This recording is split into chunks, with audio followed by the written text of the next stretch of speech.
alasan mengapa orang mengingat kita di antara ribuan kreator lainnya.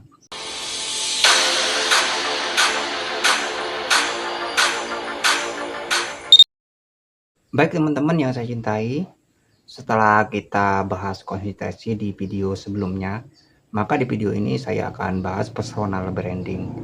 Menurut pendapat saya, karena konsistensi membuat orang sering melihat kita, sedangkan personal branding membuat orang mengingat kita. Oke, sebelum saya jelaskan semua, tentunya kita harus tahu apa itu pengertian personal branding bagi kreator. Personal branding adalah cara seorang kreator membangun identitas karakter dan kesan yang ingin dikenal oleh audiens. Sederhananya, personal branding adalah alasan mengapa orang mengingat kita di antara ribuan kreator lainnya. Ketika seorang melihat konten kita, lalu langsung mengenali siapa pembicaranya, gaya penyampaiannya, topik yang dibahasnya, atau nilai yang sering disampaikan, berarti personal branding mulai terbentuk. Sebagai contoh, ada kreator yang dikenal karena edukasinya, ada yang dikenal karena motivasinya, ada yang dikenal karena humornya, ada yang dikenal karena analisis dan wawasannya. Meskipun membahas topik yang sama, setiap kreator tetap memiliki ciri khas yang berbeda. Pertanyaannya, kenapa personal branding itu penting? Bayangkan gini teman-teman, ada dua channel yang membahas topik yang sama. Channel yang pertama hanya menyampaikan informasi. Channel yang kedua menyampaikan informasi dengan karakter sudut pandang yang khas. Biasanya audiens akan lebih mudah mengingat channel kedua, karena orang tidak hanya mengikuti kontennya, mereka juga mengikuti orang di balik konten tersebut. Sampai di sini paham ya? Jelasnya personal branding bukan berarti harus menjadi orang lain. Ini yang sering disalahpahami. Personal branding bukan berpura-pura menjadi seseorang yang bukan diri kita. Justru sebaliknya, personal branding adalah memperjelas sisi terbaik dari diri kita sendiri agar lebih mudah dikenali audiens. Misalnya cara berbicara yang tenang, cara menjelaskan yang sederhana, kebiasaan memberikan motivasi, gaya edukasi yang mudah dipahami. Itulah yang perlahan menjadi identitas seorang kreator. Lalu bagaimana tandanya personal branding itu mulai terbentuk? Ketika audiens mulai berkata, "Saya suka cara Anda menjelaskan," atau "Saya selalu menunggu konten dari channel ini," atau "Kalau soal dunia kreator, saya langsung ingat channel ini." Maka saat itulah personal branding mulai bekerja. Sampai di sini bisa dipahami ya teman-teman. Jadi poinnya, konten membuat orang menemukan kita, tetapi personal branding membuat mereka kembali menonton kita. Pertanyaannya, bagaimana personal branding itu terbentuk? Karena personal branding bukan sesuatu yang bisa dibuat dalam satu malam. Ia terbentuk dari kebiasaan karakter dan cara kita hadir secara konsisten di depan audiens. Jika kita sudah memahami pengertian personal branding, lalu bagaimana langkah yang tepat agar personal branding bisa kita bangun? Menurut pendapat saya ada 7 tips membangun personal branding bagi kreator. Yang pertama, kenali dulu nilai yang ingin kamu bagikan. Tanyakan pada diri sendiri apa yang ingin saya dikenal, apa manfaat yang ingin saya berikan, topik apa yang paling saya kuasai atau sukai. Misalnya edukasi kreator, motivasi, teknologi AI, bisnis online, produktivitas. Karena personal branding yang kuat biasanya memiliki arah yang jelas. Ini dapat poinnya ya teman-teman. Oke, kita lanjut yang kedua. Konsisten pada topik utama. Jika hari ini membahas kreator, besok politik, lusa sepak bola, audiens akan kesulitan mengenali identitas channel. Bukan berarti tidak boleh membahas hal lain, tetapi sebaiknya ada tema utama yang menjadi ciri khas.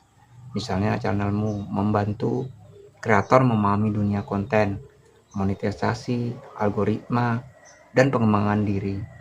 Lanjut yang ketiga, tampilkan gaya bicara yang natural.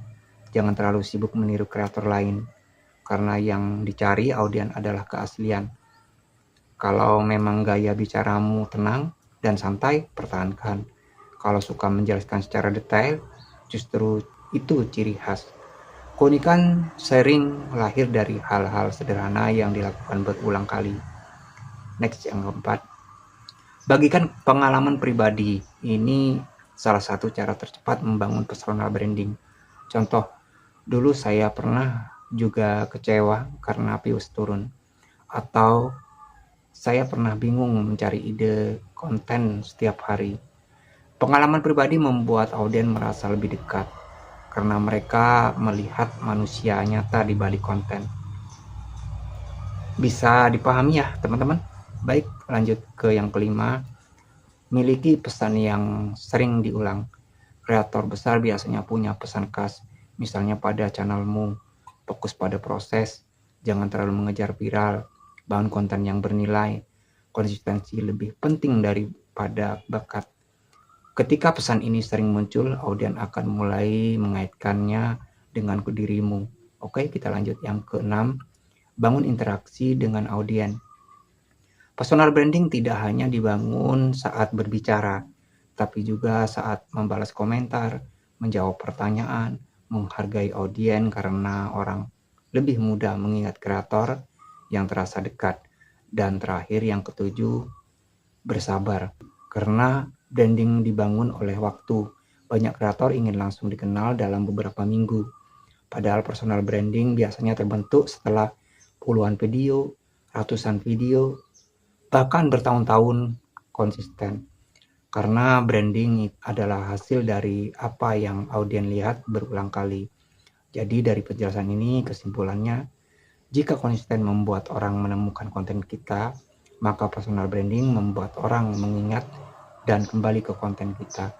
Jadi poinnya, konten bisa menarik perhatian audiens untuk sesaat, tetapi personal branding membuat mereka terus mengingat siapa kita. Setelah kita paham dengan strategi 7 tip membangun personal branding, maka kita akan merasakan manfaat personal branding bagi kreator. Yang pertama, membuat kreator lebih mudah diingat. Setiap hari audiens melihat ribuan konten, tetapi mereka hanya mengingat sebagian kecil kreator. Mengapa? Karena kreator tersebut memiliki identitas yang jelas. Ketika seorang langsung teringat channel kita saat membahas satu topik, berarti personal branding sudah mulai bekerja. Misalnya, kalau soal dunia kreator, saya langsung ingat channel ini. Itu adalah kekuatan personal branding. Yang kedua, membangun kepercayaan audiens. Di dunia digital, kepercayaan adalah aset yang sangat mahal. Ketika audiens sering melihat cara berbicara kita, nilai yang kita bagikan, konsistensi kita, mereka mulai percaya pada kita. Dan orang cenderung mengikuti kreator yang mereka percaya. Yang ketiga, membuat audiens kembali menonton. Banyak orang bisa menemukan konten kita karena algoritma, tetapi alasan mereka kembali menonton biasanya karena personal branding. Karena mereka merasa nyaman, cocok, terhubung dengan cara kita menyampaikan pesan. Bisa dipahami ya teman-teman? Oke, next. Yang keempat, membedakan kita dari kreator lain. Topik yang dibahas mungkin sama, tetapi cara penyampaiannya berbeda. Misalnya ada ribuan kreator yang membahas YouTube, Facebook Pro, AI, monetisasi. Namun setiap kreator memiliki sudut pandang dan pengalaman yang berbeda. Personal branding membuat kita memiliki ciri khas sendiri. Yang kelima, membantu membangun komunitas. Audiens yang hanya menyukai konten bisa saja pergi. Tetapi audiens yang menyukai kreatornya biasanya akan bertahan lebih lama. Dari situlah komunitas mulai terbentuk. Mereka bukan hanya menonton video, tetapi juga mengikuti perjalanan kreatornya. Yang keenam, membuka peluang yang lebih besar ketika personal branding sudah kuat. Peluang mulai berdatangan, misalnya kerjasama, undangan cara konsultasi, penjualan produk, penjualan bisnis lainnya. Karena orang lebih mudah bekerja sama dengan seseorang yang sudah memiliki identitas dan reputasi yang jelas. Dan terakhir yang ketujuh, membuat kreator lebih tahan terhadap perubahan algoritma. Ini manfaat yang sering tidak disadari, karena audiens hanya datang karena algoritma. Mereka bisa hilang saat algoritma berubah.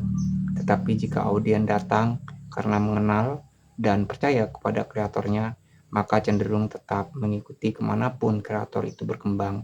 Dari uraian penjelasan ini, maka saya simpulkan konsistensi membuat orang menemukan kita, personal branding membuat orang mengingat kita, dan kepercayaan yang terbentuk dari personal branding membuat audiens terus kembali mengikuti perjalanan kita.